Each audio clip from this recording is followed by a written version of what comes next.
जब से देश आज़ाद हुआ है भ्रष्टाचार इस देश से कभी खत्म नहीं हुआ, चाहे हमारी सरकार थी या कोई भी भ्रष्टाचार। लेकिन भाजपा के इस सरकार में पहली दफ़ा खुली लूट है। सबसे बड़ा नुकसान पलवल का है कि जिस तरीके से मेट्रो का हमारा प्लान था, हमारा ऐलान था कि हम पलवल तक मेट्रो लेके जाएंगे, उसका कोई जिक्र नहीं। वर्ष 2009 में अगर मैं चुनाव ना हारता तो वो डेवलपमेंट में 2009 में पलवल में ला सकता था, लेकिन क्योंकि मैं चुनाव हार गया था तो मैं उतना डेवलपमेंट नहीं। मेरे 25-30 साल के नुमाइंदगी में पलवल के अंदर हमारे अपने तो क्या, हमारे विरोधियों को भी फायदा हुआ करता था, वो भी बचे रहते थे। नमस्कार। देश के अंदर एनडीए की सरकार बने हुए यानी कि नरेंद्र मोदी की सरकार बने हुए 8.5 साल हो चुके हैं और हरियाणा के अंदर मनोहर सरकार बने हुए 8 साल हो चुके हैं, यानी कि जो एनडीए का जो पार्ट 2 का शासनकाल है, इसको लगभग 8 और 8.5 साल का समय बीत चुका है। इस समय देश चुनावी मोड़ पर आ चुका है और आने वाले समय में यह मोड़ और चेंज होगा, यानी कि चुनावी मौसम बढ़ेगा। हरियाणा के अंदर भी चुनाव का होना है, क्योंकि हरियाणा के अंदर लोकसभा का चुनाव भी होगा और विधानसभा का चुनाव भी होगा। इस चुनाव को लेकर राजनेता अपनी तैयारियां शुरू कर चुके हैं। किस प्रकार की तैयारियां कर रहे हैं, कैसा रुझान रहेगा आने वाले समय का, किस करवट ऊँट बैठेगा, प्रदेश की जनता का कैसा मिजाज होगा, हरियाणा प्रदेश की जो भौगोलिक परिस्थिति है उसके हिसाब से कौन से मुद्दे रहेंगे, नेताओं के क्या रुख हैं आगे, कुछ ऐसा हम नेताओं का और जनता का मूड जानने का आजकल प्रयास कर रहे हैं। और इसी श्रृंखला में, इसी कड़ी में मैं मौजूद हूँ फरीदाबाद में। कांग्रेस के बड़े नेता हैं, पूर्व मंत्री हैं, 5 बार विधायक रहे हैं, करण सिंह दलाल। दलाल साहब, आपका स्वागत है। जी, थैंक यू जी। सीधे सीधे आपसे एक पहला सवाल कर रहे हैं कि अगली कौन सी भूमिका की तैयारी है, विधानसभा या लोकसभा? जैसा मैंने थोड़ी देर पहले भी आपसे कहा था, पहली तैयारी तो हमारी ये है कि कोई पद मिले या ना मिले, लेकिन अब कांग्रेस पार्टी के संगठन को मजबूत करने का वक्त आ गया है जी। और कांग्रेस पार्टी के अंदर जो मनमुटाव हैं इनको समाप्त करके एक नया स्वरूप कांग्रेस पार्टी का हरियाणा में बनता हुआ नजर आना चाहिए जी।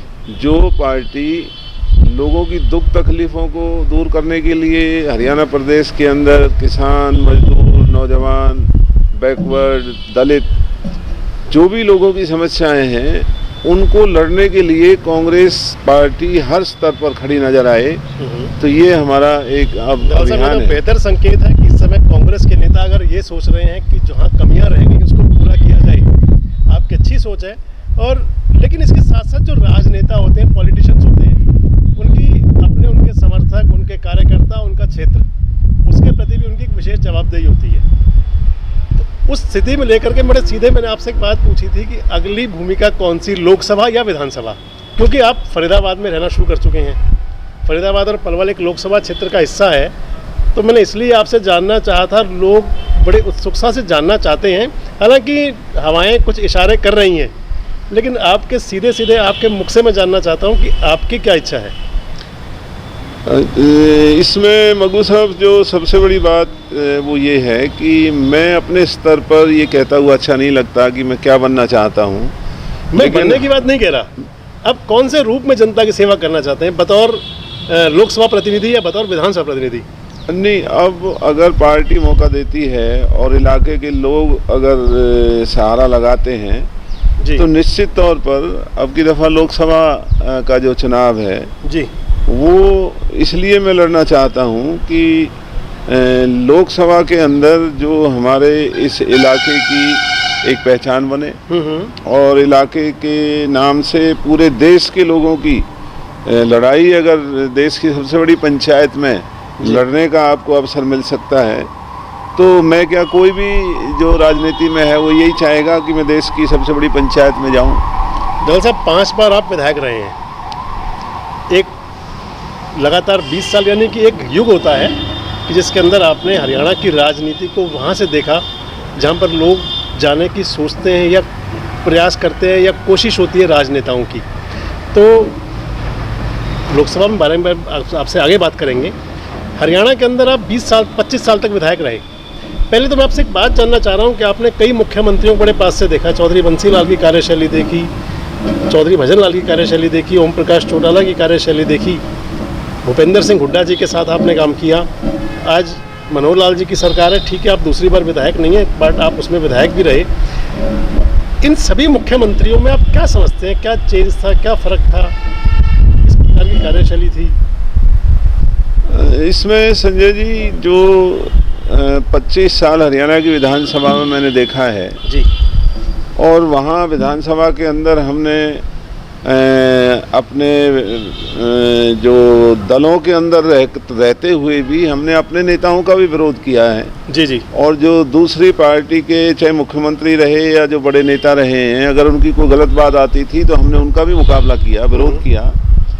और ये जो आपने कहा कि हरियाणा में जितने भी मुख्यमंत्री बने हैं उनमें इसकी क्या भूमिका है, तो निष्पक्ष तौर से मुझे कहने में कोई संकोच नहीं है कि जो भी मुख्यमंत्री बनते हैं जी, वो कहीं ना कहीं फ़ायदा भी करते हैं जी जी, और कहीं ना कहीं प्रदेश की तरक्की में उनका एक योगदान होता है।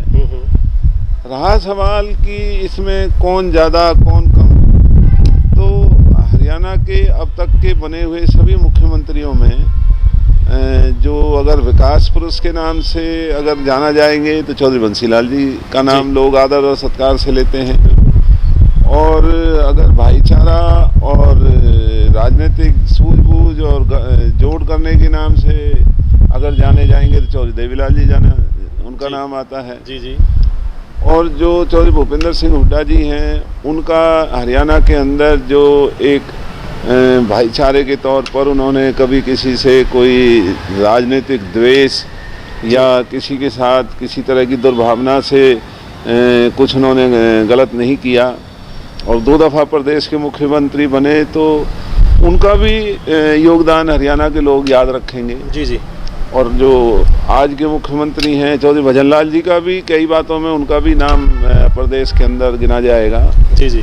और जो आज के मुख्यमंत्री हैं तो 2 दफ़ा मुख्यमंत्री बने हैं, तो कहीं ना कहीं इनका भी जो सहयोग है वो जाना जाएगा। दरअसल साहब, पलवल कर्म भूमि रही है आपकी, वापसी सीधे पलवल फरीदाबाद पर आते हैं। पलवल से आप 5 बार विधायक रहे हैं।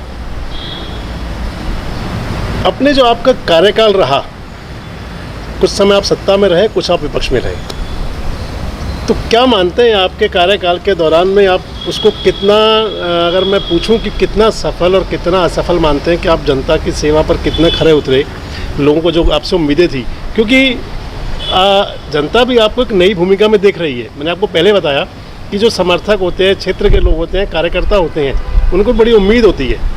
तो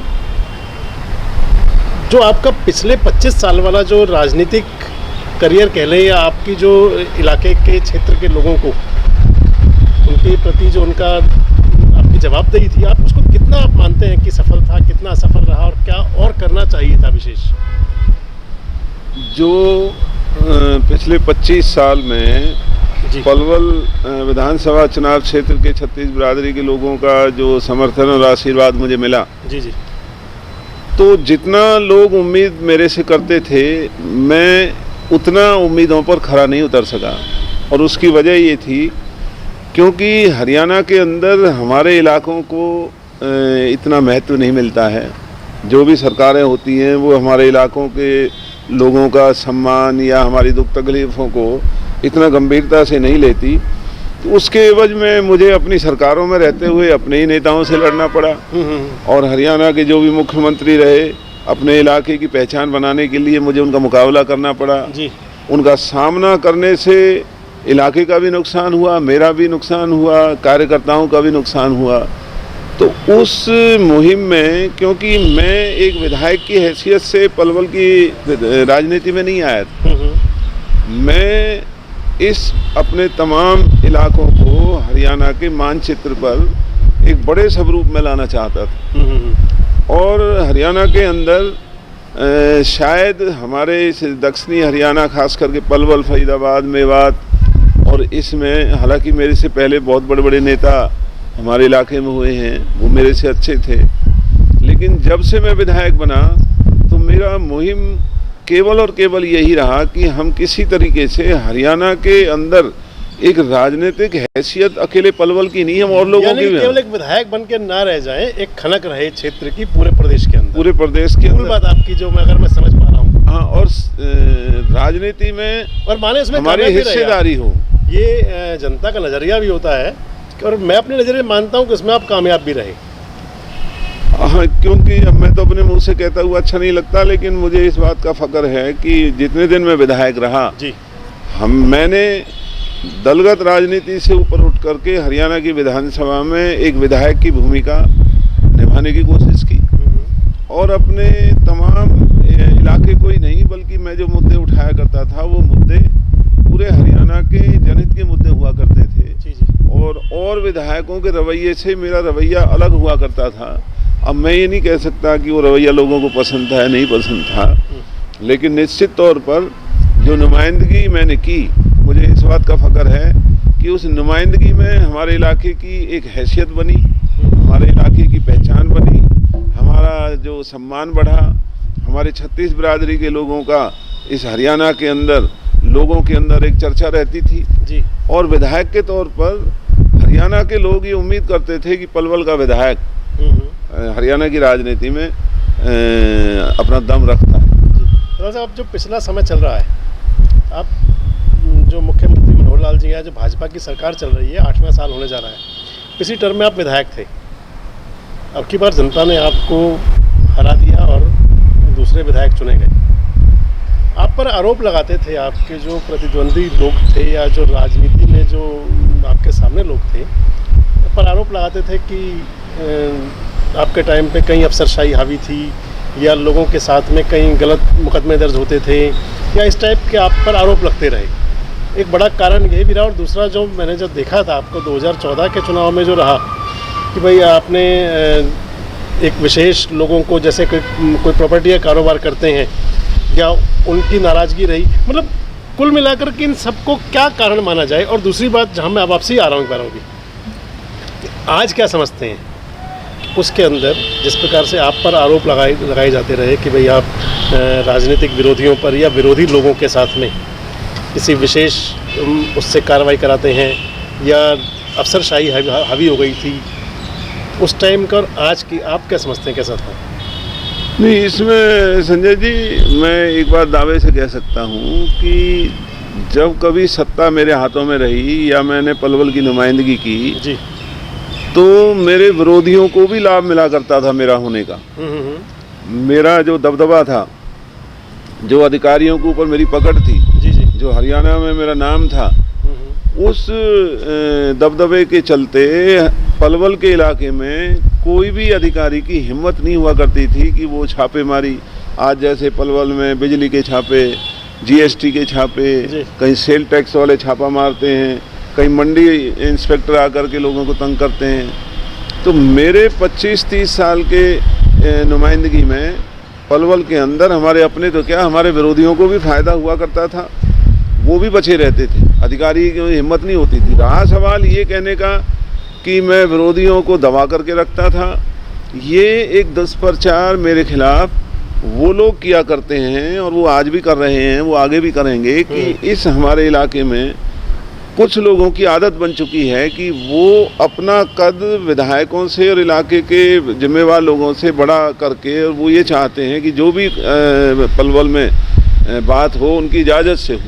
मिसाल के तौर पर जब प्रॉपर्टी डीलर पलवल को जब मैंने जिला बनवाया 2008 में, 2009 का चुनाव आया, तो मैंने प्रॉपर्टी डीलर्स को साफ तौर पे कहा कि भाई हम अपने इलाके को हरियाणा का एक सबसे सुंदर इलाका बनाना चाहते हैं, तो ये नाजायज़ कॉलोनी जो आप छोटी गलियां बना करके इस शहर के स्वरूप को ख़राब कर रहे हो, ये मैं नहीं होने दूंगा। और मुझे उसकी कीमत भी चुकानी पड़ी।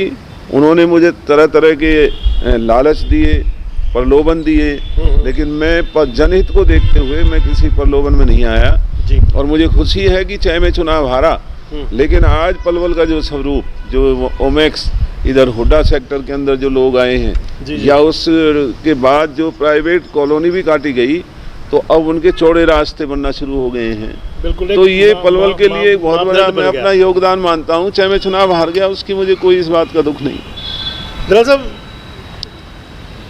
कुछ ऐसी योजनाएं थी, आप कई बार जिक्र भी करते रहे हैं उनका, कि जिनको आप पलवल के लिए लेकर के आए थे और जो आने वाले अगले जो नुमाइंदे हैं उन्होंने उस पर काम नहीं किया, पहली बात तो। दूसरी बात, 3.5 साल लगभग हो गए सत्ता में विधायक बनने के बाद में, यानी कि जो पलवल की बात कर रहा हूँ अभी आपसे, और उसके बाद फरीदाबाद की बात करेंगे। और लगभग 5 साल पर्दे के पीछे सत्ता में भागीदारी रही।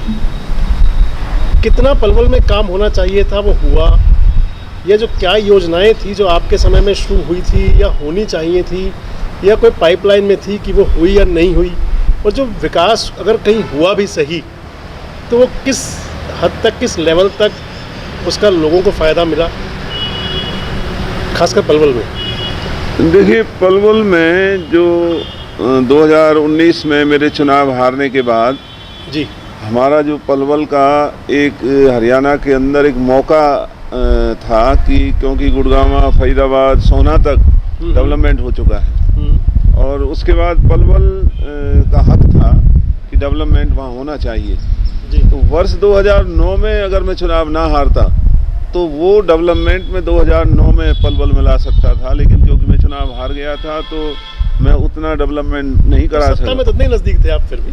नहीं, लेकिन जब तक आप नुमाइंदे ना हो तो फिर वो बेअख्तियार की जो ये राजनीति है वो किसी काम की नहीं होती, क्योंकि सरकार अल्पमत में थी जी। तो उस वक्त उन विधायकों की कदर होनी चाहिए जिनकी वजह से सरकार बनी। ठीक बात, बिल्कुल जी। तो आज की सरकार में जो सबसे बड़ा पलवल का नुकसान हुआ है वो सबसे बड़ा नुकसान पलवल का है कि जिस तरीके से मेट्रो का हमारा प्लान था, हमारा ऐलान था कि हम पलवल तक मेट्रो लेके जाएंगे, उसका कोई जिक्र नहीं।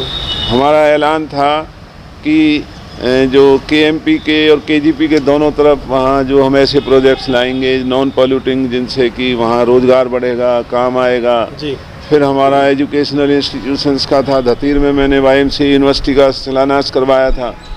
वो वाईएमसीए यूनिवर्सिटी का भी सपना शिलान्यास होने के बाद भी सरकार ने धाराशाही किया। और जो बेसिक बुनियादी बच्चों के लिए आज हमारे पलवल के बच्चों को फरीदाबाद आना पड़ता है इसको अच्छी शिक्षा प्राप्त करने के लिए जी। एक हमारा ये ऐलान था कि हम यहाँ इतने बढ़िया स्कूल बनाएंगे जो हमारी जो पीढ़ी है जी। उनका बुनियादी तौर पर अगर उनकी शिक्षा ठीक होगी तो आगे जाकर के तरक्की करेंगे। गवर्नमेंट स्कूल भी और दूसरे जो मॉडर्न यानी कि जो पब्लिक, हाँ, मतलब जो बच्चों को फरीदाबाद ना आना पड़े जी जी। और जो पलवल में हवाई अड्डा बनाने का मेरा ऐलान था कि पलवल के अंदर पुलिस लाइन के साथ ये पुलिस लाइन हमने बनवाई, जिला सचिवालय हमने बनवाया। मुझे फ़ख्र है इस बात का कि जो बिल्डिंग मेरे टाइम में बनी वो बिल्डिंग हरियाणा तो छोड़िए, आप पंजाब, राजस्थान में भी ऐसी बिल्डिंग नहीं है जैसा सचिवालय, वो मैंने अपने प्रयासों से बनवाया था जी। और वहाँ राजकीय महाविद्यालय हमने बनाए, स्टेडियम का हमने वहाँ पर उद्घाटन किया था, स्टेडियम का सपना भी पूरा नहीं हो सका। पलवल की भीड़ को ख़त्म करने के लिए ट्रांसपोर्ट नगर का हमने कार्यक्रम हमने उसका शिलान्यास करवाया था, वो धाराशाही हुआ पड़ा है। और पेड़ पौधे भी जो मैंने लगाए उसके बाद वो पेड़ पौधे भी नहीं लग सके, ग्रीनरी भी नहीं हुई। तो आज पलवल को मौका था, जैसे दीपक मंगला जी हमारे विधायक हैं और भाजपा की सरकार है, तो आज यहाँ सरकार को चाहिए था कि और इलाकों से ज़्यादा काम कराना। पर वो कहते हैं कि हम एलिवेटेड ले आए, हम कौशल विश्वविद्यालय बनाया हमने, और मुख्यमंत्री जी ने पिछले दिनों ऐलान कर दिया यहाँ पर पलवल के अंदर मेडिकल कॉलेज का, इस टाइप की वो भी कहते हैं कि हमने बहुत काम किए हैं, बड़ौली के अंदर कॉलेज खोला। देखिए, जो शिक्षा का आधार है जी, वो पलवल शहर से शिक्षा के स्तर को बढ़ाया जा सकता है। जहाँ तक कौशल विश्वविद्यालय की बात है तो कौशल विश्वविद्यालय को ये अच्छा होता कि इसको तो ये करनाल में स्थापित करते, और करनाल में जो हॉर्टिकल्चर यूनिवर्सिटी है उसे हमें देते यहाँ जी, हमारे बच्चों को रोजगार मिलता। आज कौशल जो यूनिवर्सिटी है उसकी हालत ये है कि वहाँ दाखिला लेने के बाद उन बच्चों को कोई काम रोजगार नहीं मिलता। तो हमारे टाइम में बहीन में हॉर्टिकल्चर यूनिवर्सिटी हमने मंजूर की थी, धतीर में वाईएमसीए हमने मंजूर की थी, हमें उनकी ज़रूरत थी। यानी कि यहाँ से जो अच्छे आप समझते हैं कि जो बच्चों के लिए रोजगार परीक्षा होती, हाँ, वो नहीं मिली, उसके बजाय कौशल विश्वविद्यालय आप मानते हो नहीं है? विश्वविद्यालय में अगर बच्चों के दाखिले होने के बाद रोजगार मिला हो तो सरकार हमें जानकारी दे। तो ये पलवल के लिए इनसे भूल हुई है बहुत बड़ी। और अभी भी 2 साल हैं। जो आप मेडिकल कॉलेज की बात कहते हैं, हम इनका स्वागत करेंगे, बनाए मेडिकल कॉलेज। आज पलवल में मेडिकल कॉलेज की ज़रूरत है, लेकिन चुनाव के दौरान पत्थर लगा करके अगर ये कहेंगे कि हमने शिलान्यास कर दिया जी, तो फिर उसमें इनका तो कोई योगदान नहीं माना जाएगा। आज पलवल को मेडिकल कॉलेज की ज़रूरत है। आज पलवल के अंदर स्टेडियम होने की ज़रूरत है, बच्चों को खेलने की जगह नहीं है जी। आज पलवल का सीवर का काम ठप हुआ पड़ा है, सीवर का बहुत बड़ा घोटाला है, सरकार उसके ऊपर गौर नहीं कर रही है। स्टेडियम बना रहे थे, आपने बनाने नहीं दिया, उनको पीछे ले जाना पड़ा वो स्टेडियम पे। नहीं, ये तो पलवल के इस ग्राउंड को खराब करने के लिए वहाँ एक छोटा सा टेबल टेनिस या लॉन टेनिस का वो बना रहे थे, तो वो पलवल के स्वरूप को बिगाड़ने का काम था। जी जी। तो आज पलवल को आगे ले जाने के लिए जितना हम दिल्ली के नज़दीक हैं, अगर सरकार हमारी तरफ ध्यान दे तो सबसे बड़ा काम तो हमारा ये जो पलवल शहर है, ये धंसता हुआ शहर है, रोज मकान फटते हैं जी। तो मैंने अपने टाइम में लोगों को एक स्कीम बताई थी कि भाई हम पूरे पलवल शहर को खाली करा करके और एक नया पलवल शहर बसाने का काम करेंगे। और इस पलवल शहर को जो ऊंचाई पर बसा हुआ है, लोग मकानों को छोड़ छोड़ करके भाग रहे हैं, जीवन का खतरा वहाँ बना रहता है। ऐसी कोई ये बात ये सरकार नहीं कर सकी। और जो पलवल के अंदर वुमेन ITI जी, जिसकी ज़रूरत थी, जो टेक्निकल यूनिवर्सिटीज़ हैं जिनकी ज़रूरत थी, जैसे YMCA थी, वो अगर होते तो हमारे बच्चों को रोज़गार उपलब्ध होना था। तो भारतीय जनता पार्टी की सरकार के 10 साल के शासनकाल में 5 साल तो मेरी वजह से इन्होंने नहीं किया। लोगों ने फिर मुझे हटा दिया कि रुकावट मैं बना हुआ हूँ जी। अब डिम्पल मंगला जी विधायक हैं, तो सरकार को चाहिए कि आखिर पलवल भी हरियाणा का एक हिस्सा है। हमारे लोगों को काम की ज़रूरत है, हमारे यहाँ बेरोजगारी बहुत ज़्यादा है, हमारे यहाँ शिक्षा संस्थानों की ज़रूरत है जी जी। हमारे यहाँ डेवलपमेंट की ज़रूरत है। आज पीने का पानी पलवल के अंदर वो मैंने ही उपलब्ध कराया था, आज पीने का पानी फिर से संकट बना हुआ है। और जो ये सबसे बड़ी हमारी चुनौती है और आने वाले समय में जिसका जो मेरे जीवन की लड़ाई का एक हिस्सा बनेगी जी, वो होगा जो आगरा नहर में, गुड़गामा नहर में और यमुना में जो गंदा पानी आ रहा है, केमिकल युक्त पानी आ रहा है, आज वो जमीन के स्रोत में मिल करके हमारे बाल बच्चों के भविष्य को खराब कर रहा है, हमारी फसलों को तबाह कर रहा है जी जी। तो आने वाले दिनों में, और सरकार से मेरी अपील है कि सरकार अभी से इस अभियान को चलाए। अगर हमारा पानी भी अगर नहरों का साफ हो जाता है, अभियान योजना चली है तो हाँ, तो हमारा इलाके के लोगों को ये सुविधा मिलनी चाहिए कि इस गंदे पानी को साफ पानी करके हमारे इलाके में आने दें। तो आने वाले दिनों में हमारा ये पानी का भी एक अभियान रहेगा कि हम यमुना, गुड़गामा कैनाल, आगरा कैनाल में आने वाले गंदे पानी को स्वच्छ पानी में तब्दील करके लोगों को ये सुविधा उपलब्ध कराएं और जो पीने का पानी ना गाँवों में, शहरों में, उस स्वच्छ पानी उनको मिले। और एक नया पलवल शहर जी अब बनाने का वक्त आ गया है। अगर पलवल को आगे लेके जाना, अच्छी बनाई जाए, एक नई टाउनशिप पलवल के नाम से बने और उसमें सारी सुविधाएं हों, तो उससे हमारे पलवल इस हरियाणा के अंदर एक नया नाम प्राप्त कर सकता है। तो सरकार के पास 2 साल हैं, ये करें, वरना तो इस पलवल की ऊंचाई पर बसे हुए लोगों को हटा करके इनको ज़मीन एक्वायर करके सरकार अलॉट करे, जैसा हमने कहा था, और इस सारे को धाराशाही करके यहाँ इतनी बढ़िया शहर और मार्केट बन सकती है कि जैसे दुनिया देखेगी। मिड सिटी है बिल्कुल। साहब, पलवल की बात हुई, फरीदाबाद के अंदर जहाँ जब मैंने पलवल की बात की, वही अब सेम फरीदाबाद पे आएगी।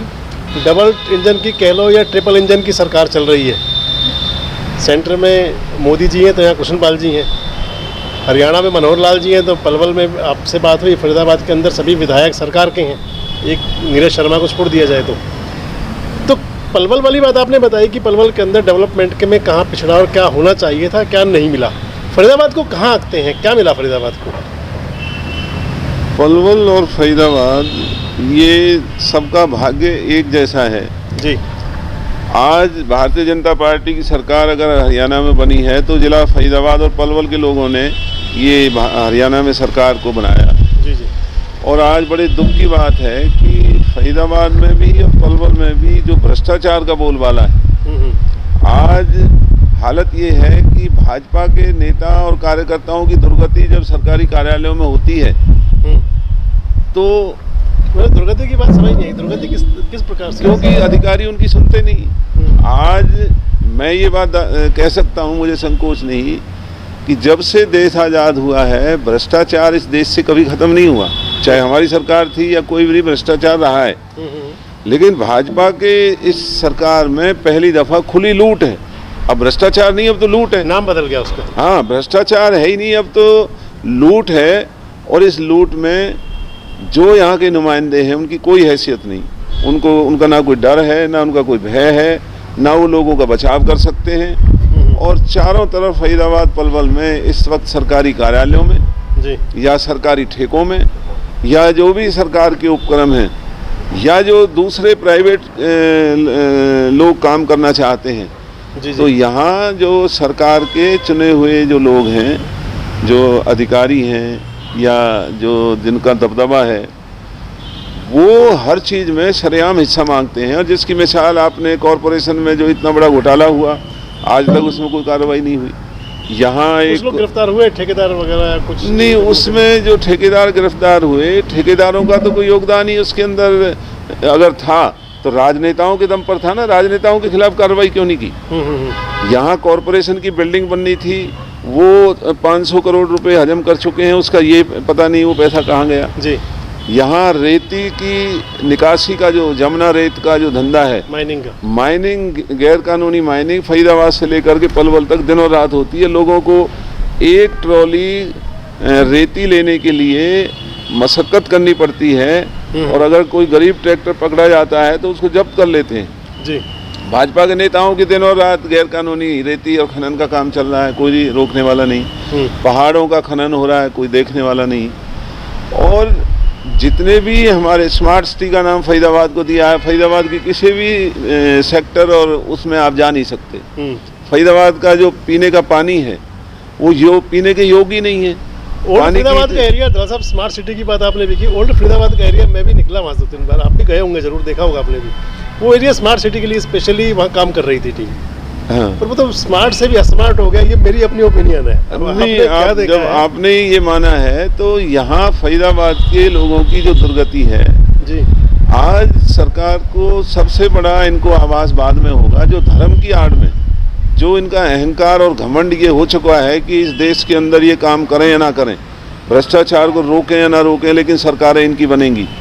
तो उस धर्म की आड़ में जो ये अन्याय लोगों के साथ हो रहा है, इसका वक्त हुआ करता है। और अब की दफ़ा जो लोकसभा विधानसभा के चुनाव जो आएंगे जी, आप देखना, और लोगों की छोड़िए, भाजपा के अपने लोग ही अब की दफ़ा इनको यहाँ से चलता करने का काम करेंगे, जैसा कि हिमाचल में हुआ है। जी जी, हिमाचल में हो सकता है जैसा आप बता रहे हैं। हाँ, मैं तो मानता हूँ हो चुका है, लेकिन पता लग जाएगा आने वाली 8 तारीख। 2024 में लोकसभा का चुनाव फरवरी और मार्च में लगभग उम्मीद है कि हो जाएगा। पिछले वर्ष भी उसी दिनों में हुआ था, लेकिन मान लें कि 1 साल लगभग 13-14 महीने रह गए। तो मैं आपसे पहले जो मैंने शुरुआत की थी कि जनता भी मानती है कि आप एक नई भूमिका के लिए तैयार हो रहे हैं, और मैं मानता हूं कि आप भी उस भूमिका के लिए खुद को तैयार कर रहे हैं। क्या योजनाएं, अगर आपके पास ऐसा मौका लगता है, क्योंकि अब जनता ओपिनियन एक दिन में नहीं बनाती, उसमें समय लगता है, और लोग भी देखते हैं, पब्लिक भी देखती है। जो मतदाता इतना जागरूक है, वो सोचता है कि जिसको हम अपना प्रतिनिधि बनाने जा रहे हैं उसकी क्या सोच है। कि सर क्या सोच है फरीदाबाद के लिए, आप क्या प्लान करते हैं कि फरीदाबाद और जैसा पलवल बताया आपने, एक टाउनशिप अलग से हो, या पलवल में आपने और 2-3 योजनाएं। फरीदाबाद के लिए सबसे बड़ी ज़रूरत है बाल बच्चों का, बड़े बुजुर्गों का जीवन बचाना। तो जो ये गैस चैम्बर फरीदाबाद बना हुआ है, जहां आप सांस नहीं ले सकते जी, तो सबसे बड़ा जो अपना ऐलान रहेगा वो ये रहेगा कि फरीदाबाद को ये जो प्रदूषण मुक्त करना है, सबसे पहला काम जी। जब जान ही नहीं होगी तो तरक्की का क्या करेंगे। दूसरा ऐलान हमारा ये होगा कि ये जो यमुना में और नहरों में गंदा पानी, जिसकी वजह से सेक्टर्स में पीने का पानी नहीं, यहाँ पानी बेचने का धंधा सत्तारूढ़ दल के लोग करते हैं फरीदाबाद के अंदर। दूसरा हमारा ऐलान ये होगा कि हर घर में शुद्ध और साफ पानी यहाँ पर जाए।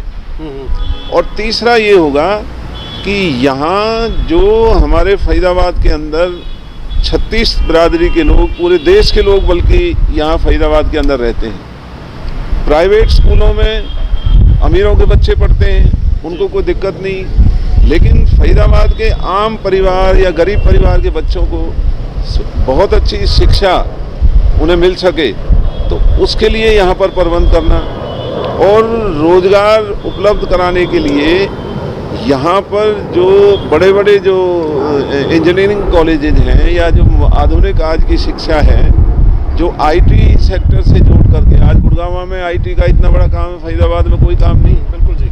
आज फरीदाबाद, हम दिल्ली के इतना नज़दीक हैं, लेकिन कोई देश के स्तर का ऐसा आकर्षण फरीदाबाद में ये सरकार नहीं बना सकी जो हमारे बच्चों को रोजगार के लिए दूसरे इलाकों में ना जाना पड़े जी। तो यहाँ खेल स्टेडियम से लेकर के रोजगार उपलब्ध कराने के लिए यहाँ पर वो तमाम सुविधाएं यहाँ पर लाने का काम करना होगा। जिस तरीके से भारत सरकार ने भाजपा के चहेते इलाकों में कहीं रेल कोच फैक्ट्री बनाई है, कहीं एरोनॉटिक्स के नाम से इन्होंने प्लांट लगाए हैं, कहीं इन्होंने दूसरे वो लगाए हैं। हमारा तो एक मिल्क प्लांट है बल्लभगढ़ का, उसे भी ये सरकार खाना चाहती है। तो एक हमारा अगला कार्यक्रम ये होगा कि पलवल फरीदाबाद के लोगों को, जो आज सबसे ज़्यादा नकली दूध और मावा जो धंधा फरीदाबाद में चला हुआ है, इनको रोक करके और यहाँ पर एक बहुत बड़ा मिल्क प्लांट लगा करके दूध, दही और इस तरह का जो फूड आइटम्स हैं उन लोगों को उचित और अच्छी दर पर मिले, अच्छी जिनकी क्वालिटी हो। और हेल्थ के लिए गांवों से लेकर के शहरों तक ये जो बड़े बड़े अस्पतालों ने जो लूट मचा रखी कोविड के अंदर, सरकार के नियमों को यहाँ पर धता बता करके यहाँ के बड़े अस्पतालों ने आम आदमियों को लूटने का काम किया। भाजपा की सरकार कहीं नज़र नहीं आती थी, बोलते भी नहीं थे।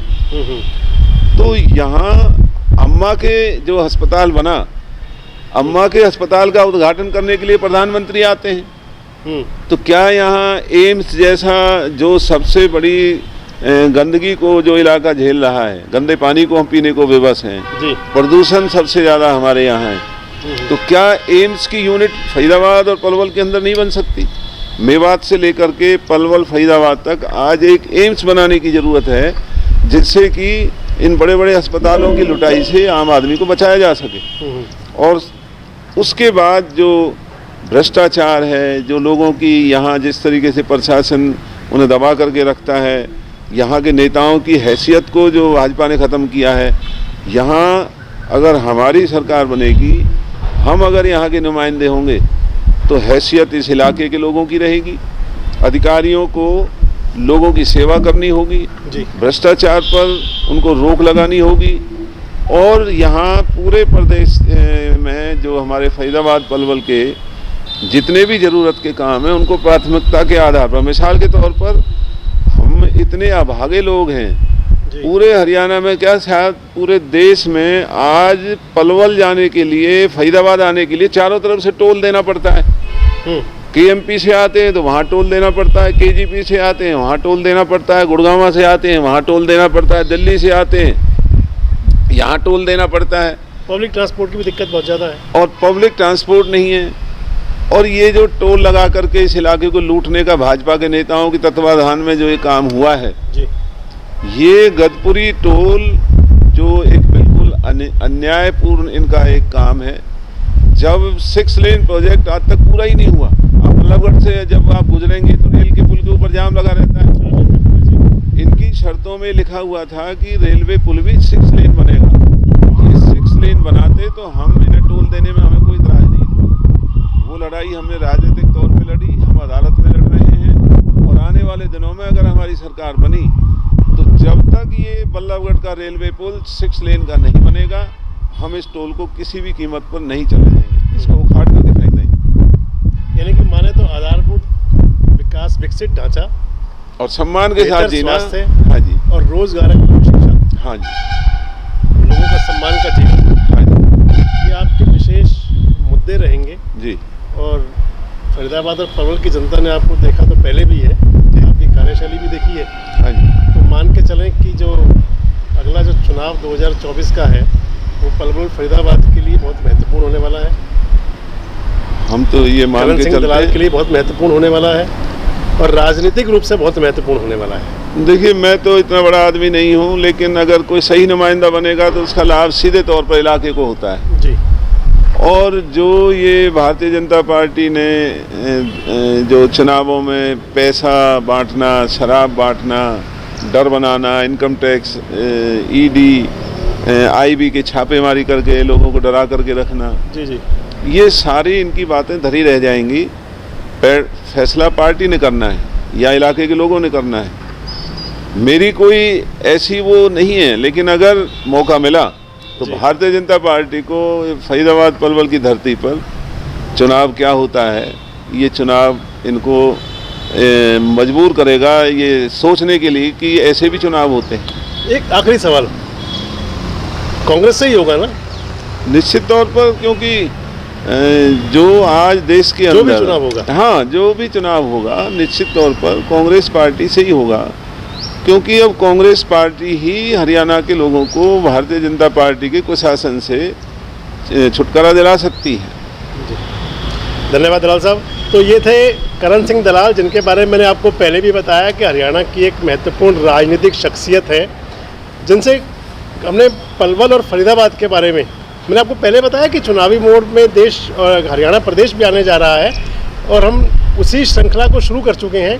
पहली चर्चा हमने फरीदाबाद लोकसभा को लेकर करण सिंह दलाल से की, उनकी क्या योजनाएं हैं, क्या प्लानिंग है और किस प्रकार की उनकी सोच है फरीदाबाद और पलवल लोकसभा क्षेत्र को लेकर। इसी प्रकार के अन्य कार्यक्रमों के लिए हमसे जुड़े रहिए, देखते रहिए देश रोजाना। नमस्कार, धन्यवाद। धन्यवाद जी, थैंक यू।